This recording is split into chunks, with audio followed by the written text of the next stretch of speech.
Dear friends, welcome back to our channel. இன்றைக்கான recipe என்னென்னு பார்க்கலாம். இன்றைக்கி ரொம்பவே டேஸ்டியான நல்ல உதிரியான வெஜிடபிள் பிரியாணி குக்கரில் குழையாமல் அதே போல் அடிப்பிடிக்காமல் எப்படி செய்யலாம் அப்படின்றத பார்க்கலாம். நாளைக்கு லஞ்ச் பாக்ஸுக்கு இந்த வெஜிடபிள் பிரியாணியை செஞ்சு கொடுத்து பாருங்கள். கொஞ்சம் கூட மிச்சம் வைக்காமல் எல்லாத்தையுமே சாப்பிட்ருவாங்க. அவ்வளோ டேஸ்டியாக இருக்கும். வீடியோக்குள்ளே போகிறதுக்கு முன்னாடி நீங்கள் இன்னும் மை ஸ்டைல் குக்கிங் சேனலை சப்ஸ்கிரைப் பண்ணலை அப்படின்னா சப்ஸ்கிரைப் பண்ணிக்கோங்க. பக்கத்தில் இருக்க பெல் ஐக்கானையும் கிளிக் பண்ணிவிட்டு ஆல் அப்படின்ற ஆப்ஷனையும் செலக்ட் பண்ணி வச்சுக்கோங்க. அப்போ தான் நான் லேட்டஸ்ட்டாக அப்லோட் பண்ணுற எல்லா ரெசிபியுமே உங்களுக்கு நோட்டிஃபிகேஷனாக வரும். நீங்களும் மிஸ் பண்ணாமல் பார்க்க முடியும். இப்போது அவங்க வீடியோக்குள்ளே போயிட்டு இந்த டேஸ்டியான வெஜிடபிள் பிரியாணி எப்படி செய்யலாம் அப்படின்றத பார்க்கலாம். வெஜ் பிரியாணி செய்கிறதுக்கு முதல்ல அரிசியை கழுவி ஊற வச்சிடலாம். இன்றைக்கி வந்துட்டு நான் 2 கிளாஸ் அளவுக்கு பாஸ்மதி அரிசி எடுத்திருக்கேன். அரிசியில் தண்ணி சேர்த்துக்கிட்டு ஒரு 4லேருந்து 5 டைம் வரைக்கும் கழுவி எடுத்துக்கோங்க. அதே போல் அரிசியை ஊற வைக்கிறதுக்கு முன்னாடியே நல்லா கழுவி ஊற வச்சிடணும். ஊற வச்சதுக்கு அப்புறமா கழுவணும் அப்படின்னா அரிசி உடஞ்சி போயிடும்.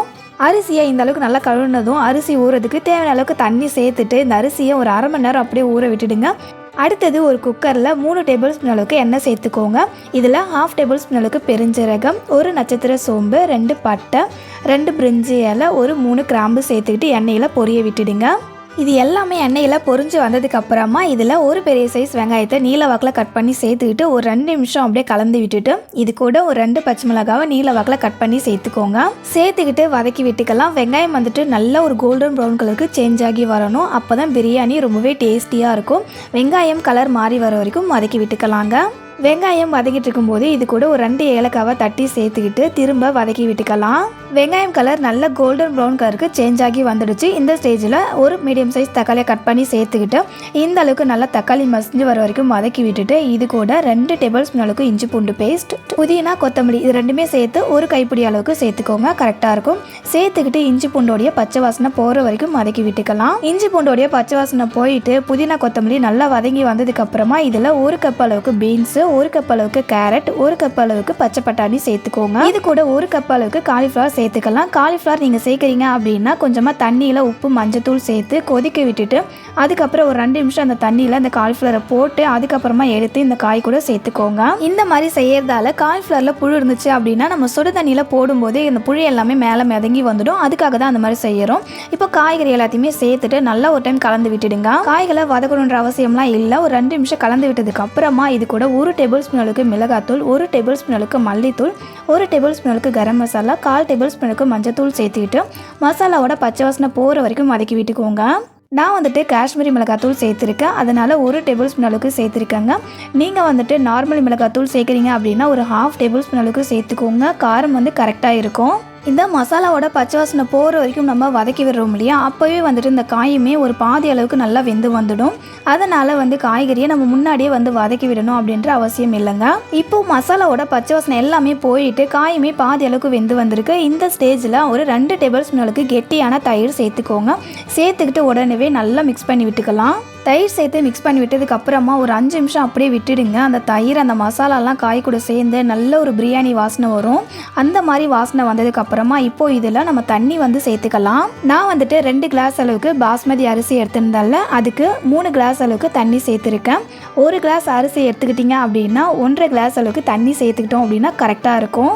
நான் எப்போவுமே பாஸ்மதி அரிசிக்கு இந்த அளவு தான் தண்ணி மெஷர் பண்ணி எடுப்பேன். எனக்கு எப்போவுமே குழஞ்சி வந்ததே கிடையாது.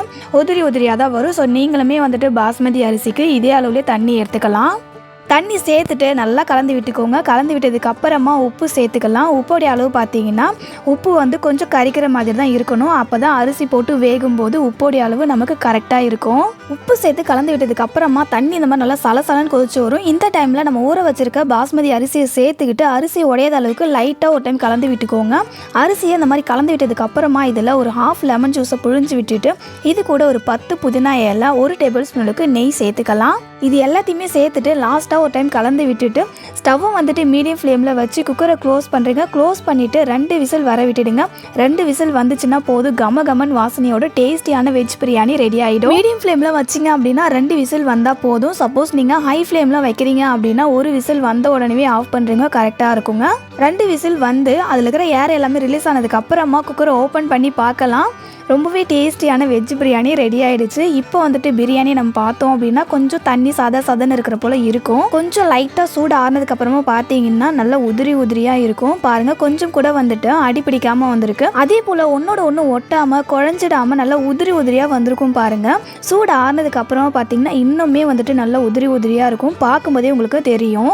வீடியோவில் நான் சொல்லியிருக்கபடியே இந்த வெஜ் பிரியாணி நீங்களும் செஞ்சு பார்த்துட்டு உங்களுடைய ஃபீட்பேக்கை மறக்காமல் என் கூட ஷேர் பண்ணிக்கோங்க. எனக்கு ரொம்ப மோட்டிவேட்டடாகவும் இருக்கும் அண்ட் யூஸ்ஃபுல்லாகவும் இருக்கும். ஃப்ரெண்ட்ஸ், ஏற்கனவே நம்ம சேனலில் நிறைய லஞ்ச் பாக்ஸ் ரெசிபி இருக்குது. நீங்கள் பார்க்கல அப்படின்னா எல்லாத்தையுமே நான் டிஸ்கிரிப்ஷனில் லிங்க் தரேன், செக் பண்ணி பாருங்கள். இந்த வெஜ் பிரியாணி ரெசிபி உங்களுக்கு பிடிச்சிருந்தது அப்படின்னா இந்த வீடியோக்கு ஒரு லைக் பண்ணிவிட்டு உங்கள் ஃப்ரெண்ட்ஸ் அண்ட் ரிலேட்டிவ்ஸ்க்கும் ஷேர் பண்ணிக்கோங்க. நம்ம சேனலில் வர எல்லா இன்ட்ரெஸ்டிங்கான அண்ட் டேஸ்டியான ரெசிபியை பார்க்கணும் அப்படின்னா மைஸ்டில் குக்கிங் சேனலை சப்ஸ்கிரைப் பண்ணிக்கோங்க. இதே போல் வேறு ஒரு ரெசிபியோட அடுத்த ஒரு வீடியோவில் மீட் பண்ணலாம் ஃப்ரெண்ட்ஸ். தேங்க்ஸ் ஃபார் வாட்சிங்.